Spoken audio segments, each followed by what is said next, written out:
ఉంచుతూ వచ్చారు. అయితే రేపు జగన్మోహన్ రెడ్డి వల్లభనేని వంశీని విజయవాడ సబ్ జైల్లో కలవనున్నారు. ప్రస్తుతం జగన్మోహన్ రెడ్డి బెంగళూరులో ఉన్నారు. రేపు డైరెక్ట్గా బెంగళూరు నుంచి విజయవాడ ఎయిర్పోర్ట్కి చేరుకుంటారు. ఎయిర్పోర్ట్కి చేరుకున్న తర్వాత డైరెక్ట్గా వల్లభనేని వంశీతో ములాఖత్ కానున్నారు జగన్మోహన్ రెడ్డి. డైరెక్ట్గా జైలుకి వెళ్ళి అక్కడ వల్లభనేని వంశీ పరిస్థితికి సంబంధించి కావచ్చు, అలాగే పార్టీకి సంబంధించి కొంత ధైర్యాన్ని కూడా జగన్మోహన్ రెడ్డి ఇవ్వబోతున్నట్టు మనకు తెలుస్తుంది. ఎందుకంటే కూటమి సర్కార్ అధికారంలోకి వచ్చిన తర్వాత వరుసగా వైసీపీ నేతలకు సంబంధించినటువంటి అరెస్టులు జరుగుతూ వస్తున్నాయి. వైసీపీ నేతలకు సంబంధించి గతంలో నందిగం సురేష్ కావచ్చు, అలాగే మాజీ మంత్రి జోగి రమేష్ కావచ్చు, ఇలా చాలా మంది ప్రముఖులందరినీ కూడా అరెస్ట్ చేస్తూ వస్తున్నారు. అరెస్ట్ చేసిన తర్వాత కొంతమంది బెయిల్ మీద రిలీజ్ అవడం కూడా మనం చూస్తూ వచ్చాం. అయితే ప్రస్తుతం వల్లభనేని వంశీకి సంబంధించి ఏదైతే గన్నవరం టీడీపీ ఆఫీసు దాడి ఘటనకు సంబంధించి కేసు నమోదవుతూ వచ్చింది. ఆ తర్వాత ఆ కేసుకు సంబంధించి ఎవరైతే కంప్లైంట్ ఇచ్చినటువంటి వ్యక్తి సత్యవర్ధన్ అనేటువంటి వ్యక్తి ఎవరైతే ఉన్నారో ఆ సత్యవర్ధన్ అనేటువంటి వ్యక్తి ఆ కంప్లైంట్ని వాపస్ తీసుకున్నారు. వాపస్ తీసుకున్న తర్వాత అనూహ్యంగా ఈ కేసుకు సంబంధించి ఆయన్ని బెదిరించి వాపస్ తీసుకున్నారు కంప్లైంట్ అనేటువంటి ఒక ఆరోపణలతో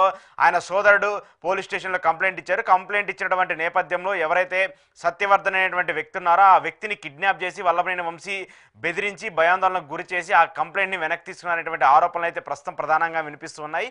ఈ కేసుకు సంబంధించి ఎస్సీ ఎస్టీ కేసు కింద వల్లభనేని వంశీని అరెస్ట్ చేశామని చెప్పేసి కూడా పోలీసులు చెప్తున్నారు. అయితే ఇక్కడ చూడాల్సిన కోణం ఏంటంటే ఎవరైతే కేసు పెట్టినటువంటి వ్యక్తి ఉన్నారంటే గతంలో టీడీపీ ఆఫీస్కి సంబంధించి అక్కడ ఆఫీసులో పనిచేసినటువంటి సత్యవర్ధన్ అనేటువంటి వ్యక్తి ఎవరైతే ఉన్నారో ఆ వ్యక్తి కేసు వాపస్ తీసుకున్న తర్వాత మళ్ళీ సడన్గా ఆయన్ని కిడ్నాప్ చేశామని చెప్పేసి ఒక డ్రామా ఏదైతే నడిచిందో ఈ డ్రామాకి సంబంధించి ఇప్పుడు పెద్ద ఎత్తున అనుమానాలు కూడా రేకెత్తిస్తూ వస్తుంది. ఎందుకంటే కక్షపూరితంగా కావాలని చెప్పేసి వల్లభనేని వంశీని హింసిస్తున్నారు, అరెస్ట్ చేస్తున్నారు, అతనికి జైల్లో ఇబ్బంది పెడుతున్నారంటూ కూడా వైసీపీ శ్రేణులు అలాగే ఆయన భార్య కూడా మాట్లాడుతూ వస్తున్నటువంటి నేపథ్యంలో కొత్తగా ఆయన తరపున ఎవరైతే సత్యవర్ధన్ అనే వ్యక్తిని కిడ్నాప్ చేశామని చెప్పేసి ఎవరైతే కుటుంబ సభ్యులు చెప్తున్నారో వాళ్ళు కేసు నమోదు చేయడం ఏంటనేది కూడా ఇప్పుడు పెద్ద ఎత్తున చర్చనీయాంశంగా మారుతుంది. ఇక మరోవైపు సత్యవర్ధన్ ఎక్కడున్నారనేటువంటి క్వశ్చన్ కూడా ప్రస్తుతం వైసీపీ గట్టిగా మాట్లాడుతుంది. ఎవరైతే కంప్లైంట్ ఇచ్చారని చెప్తున్నారో, బెదిరించారని చెప్తున్నారో, అతన్ని కిడ్నాప్ చేశామని చెప్పేసి ఏవైతే ఆరోపణలు చేస్తూ వస్తున్నారో అసలు ఆ వ్యక్తి ఎక్కడున్నారో, ఆ వ్యక్తికి సంబంధించి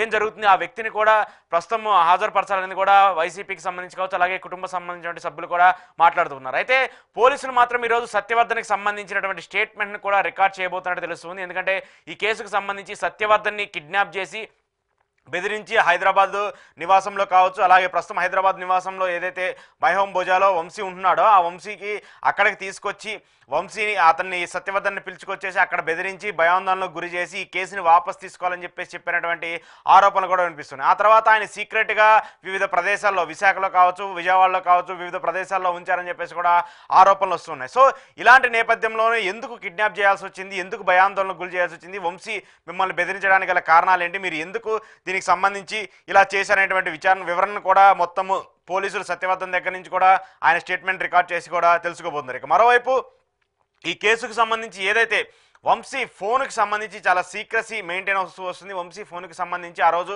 సత్యవర్ధన్ కిడ్నాప్ జరిగిన దగ్గర నుంచి వంశీ ఎవరెవరితో మాట్లాడారు, ఎందుకు మాట్లాడారు, ఈ కేసుకు సంబంధించి మిగతా వ్యక్తుల్ని ప్రలోభ పెట్టడానికి కావచ్చు, లేదంటే మిగతా నిందితులు ఎవరైతే ఉన్నారో వాళ్ళని అలర్ట్ చేయడానికి కావచ్చు, ఏం జరిగినటువంటి అంశం మొత్తం కూడా ఫోన్లో ఉంది. కాబట్టి ఆ ఫోన్కి సంబంధించి వెతుకులాటైతే పోలీసులు మొదలు పెడుతూ వచ్చారు. వంశీ ఫోన్ కోసం ఇప్పుడు పెద్ద ఎత్తున సెర్చ్ ఆపరేషన్ జరుగుతుంది. వంశీ కోసము ఎవరైతే ఆయన ఫోన్లో ఉన్నటువంటి కీలక డేటా సంబంధించి కావచ్చు అలాగే ఈ కేసుకు సంబంధించి మరిన్ని ఆధారాలు కూడా ఆ వంశీ ఫోన్లో కూడా ఉన్నాయనేది కూడా పోలీసులు అనుమానిస్తున్నారు. దానికి సంబంధించి వంశీ ఫోన్ కోసం కూడా ఇప్పుడు పోలీసులందరూ కూడా పెద్ద ఎత్తున గాలింపు చేపడుతున్నారు. దానికి సంబంధించి ఆ ఫోన్ ఎక్కడుంది ఏంటి, ఆ ఫోన్లో ఉన్నటువంటి ఆధారాలు ఏంటి అనేది కూడా వాళ్ళు సేకరించబోతున్నారు. ఇక మరోవైపు ఈ అంశానికి సంబంధించి ఏదైతే వంశీ ప్రస్తుతానికి ఈ కేసుకు సంబంధించి A71గా ఉన్నారు, దాంతోపాటు మిగతా వ్యక్తులకు సంబంధించి కూడా ఇప్పటికే దాదాపు 14 మందిని కూడా అరెస్ట్ చేశామని చెప్పేసి పోలీసులు చెప్తున్నారు.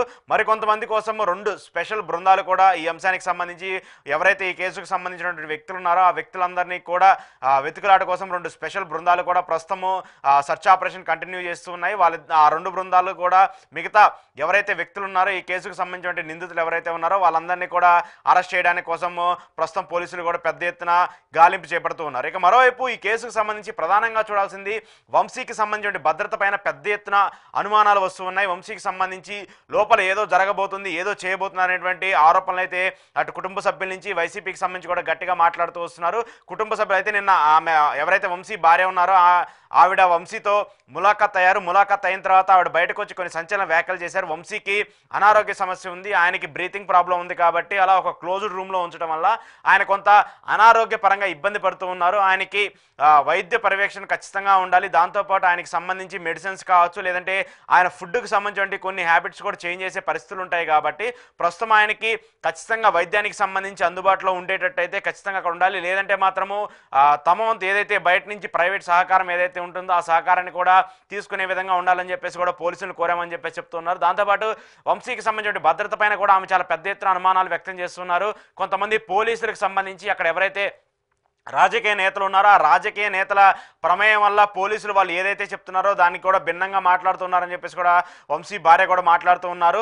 ఆయన భర్తకు సంబంధించిన భద్రత కూడా జైల్లో లేదు, ఖచ్చితంగా నేను నమ్మట్లేదు, జైల్లో ఏదో ఒకటి నా భర్తను ఏదో ఒకటి చేయాలని చెప్పేసి పోలీసులు కావచ్చు వాళ్ళ మీద ఉన్నటువంటి కొంతమంది రాజకీయ నాయకుల ఒత్తిడి వల్ల వాళ్ళు ఏదైనా చేస్తారనేటువంటి ఆరోపణలు కూడా పెద్ద ఎత్తున వినిపిస్తున్నాయి. ఇక మరోవైపు వైసీపీకి సంబంధించి అంటే ఎవరైతే వంశీకి సంబంధించిన లాయర్గా ఉన్నటువంటి పొన్నవాళ్ళు సుధాకర్ రెడ్డి ఉన్నారో ఆయన కూడా వంశీ కేసుకు సంబంధించి కూడా చాలా కీలకంగా వ్యాఖ్యలు చేస్తూ వస్తున్నారు.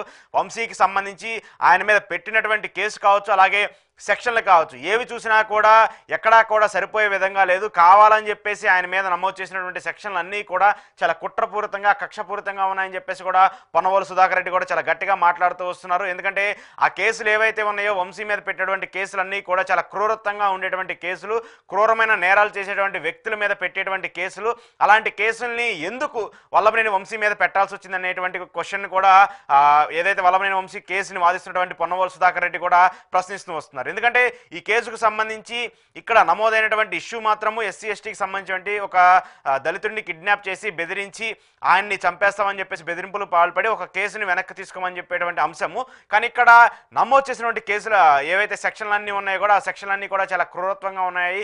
కావాలని చెప్పేసి వాటన్నిటిని కూడా ఇంప్లీట్ చేస్తూ వంశీని ఇబ్బంది పెట్టేందుకే ప్రభుత్వం కావచ్చు పోలీసులు కావచ్చు చర్యలు తీసుకున్నారని చెప్పేసి కూడా పొన్నవోలు సుధాకర్ రెడ్డి మాట్లాడుతూ వస్తున్నారు. సో ఈ అంశాలన్నీ ఎక్కడ చూసినా కూడా వల్లభనేని వంశీ మీద పెట్టినటువంటి సెక్షన్లు చూసినా, వల్లభనేని వంశీకి సంబంధించిన ఈ కేసు పరిణామాలు చూసినా కూడా ఒకవేళ ఇవి మాత్రం రుజువైతే మాత్రము వల్లభనేని వంశీకి 10 ఏళ్ల పాటు జైలు శిక్ష పడే అవకాశం కూడా ఉన్నట్టు మనకు తెలుస్తూ ఉంది.